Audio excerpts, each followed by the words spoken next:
ఈ విషయం చూసిన తర్వాత నేనైతే షాక్ అయితే అయిపోయాను. నిన్న వచ్చేసి వన్ ఆఫ్ ద ఇంటర్వ్యూలో మన వినయ్ గారు చెప్తున్న విషయం ఏంటంటే, పరిటాల రవి గారు గుర్తున్నారు కదా మీకు, పరిటాల రవి గారు జూనియర్ ఎన్టీఆర్ గారితో మూవీ తీయాలని చెప్పి జూనియర్ ఎన్టీఆర్ గారితో తిరిగారంట. అంటే తనకి రిక్వెస్ట్ కూడా చేశారంట తనతో మూవీ చేయమని చెప్పి. బట్ ఈ విషయం వచ్చేసి మూవీ చెయ్యకుండా, అంటే పరిటాల రవి గారితో మూవీ వద్దని చెప్పి క్యాన్సిల్ చేయించింది మాత్రం కొడాలి నాని అని చెప్పి వినయ్ గారు తన ఇంటర్వ్యూలో చెప్పుకుంటూ అయితే వచ్చారు. జస్ట్ ఇమేజిన్ జూనియర్ ఎన్టీఆర్ గాని పరిటాల రవి గారి మూవీ ప్రొడక్షన్ లో గానీ మూవీ చేస్తుంటే స్క్రీన్లు అనేవి ఊగిపోయాయి మొత్తం రాయలసీమ మొత్తం ఆంధ్రలో. ఎందుకంటే పరిటాల రవి గారి పేరు చాలా చిన్నదేం కాదు, చాలా పెద్ద పేరు. అది తన మూవీనే క్యాన్సిల్ చేసిండంటే జూనియర్ ఎన్టీఆర్ గట్స్ కి అలాగే కొడాలి నాని గట్స్ కి అయితే మెచ్చుకోవాలి. బట్ ఇది ఎప్పుడో ఒక 2 decades ముందు జరిగింది కాబట్టి ఈ విషయాన్ని వినయ్ గారు అయితే సోషల్ మీడియాలో అయితే పంచుకోవడం అయితే జరిగింది. ఇప్పుడున్న జనరేషన్ కి పరిటాల రవి అంటే ఎవరు కూడా సరిగ్గా తెలియదు. తన ఒక లీడరు, ఒక మాస్ లీడర్ అని చెప్పాలి. సో అలాంటి వ్యక్తి ఆది మూవీ తర్వాత జూనియర్ ఎన్టీఆర్ గారితో మూవీ తీయాలని చెప్పి ట్రై చేశాడంట.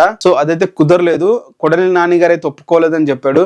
అసలు కొడాలి నాని ఎందుకు మధ్యన వచ్చాడంటే అదొక పెద్ద బ్లాష్ బ్యాక్. హరికృష్ణ గారు పాలిటిక్స్ లోకి వెళ్ళిపోయిన తర్వాత జూనియర్ ఎన్టీఆర్ గారు ఎదుగుతున్న టైంలో జూనియర్ ఎన్టీఆర్ గారి బాధ్యతలన్నీ కొరటాల నానికి ఇవ్వడం అయితే జరిగింది. సో కొరటాల నాని మొత్తం తన జూనియర్ ఎన్టీఆర్ గారి ఫిలిం కెరియర్ ని స్టార్టింగ్ లో తనే చూసుకున్నాడు. ఎప్పటి వరకు అంటే అదుర్స్ మూవీ వరకు మొత్తం హ్యాండిల్స్ అన్ని కొడాలి నాని చేతుల్లోనే ఉండేవి. తారకన్న ఏ మూవీ చేయాలి అని, తారకన్న ఏ స్క్రిప్ట్ చేయాలి అని మొత్తం తనే విని ఫైనలైజ్ అయితే చేసేవాడు. తారకన్న ఇన్వాల్వ్మెంట్ కూడా ఉండేది. బట్ ఫైనలైజ్ చేయడంలో ఇద్దరు కూడా డిసిషన్ అయితే తీసుకునేవారు. ఆది మూవీ కూడా అలా వచ్చింది. ఇప్పుడు ఈ టైంలో మీరు లవ్ స్టోరీ చేయడం అవసరమా? అవసరం లేదు, మాస్ మూవీ తీయండి అని చెప్పి కొడాలి నాని చెప్పడంతో వినయ్ గారు స్క్రిప్ట్ చేంజ్ చేసి మాస్ మూవీ ఆది అయితే తీయడం అయితే జరిగింది. సో ఇది గైస్ కొడాలి నాని అలాగే పరిటాల రవి గారు మధ్య జరిగిన మన వినయ్ గారు అయితే రివీల్ అయితే చేశాడు. నాకైతే గూస్ బంప్స్ వచ్చి ఒకళ్ళు మూవీ చేస్తుంటే ఏమంటారు మీరు కింద కామెంట్ చేయండి.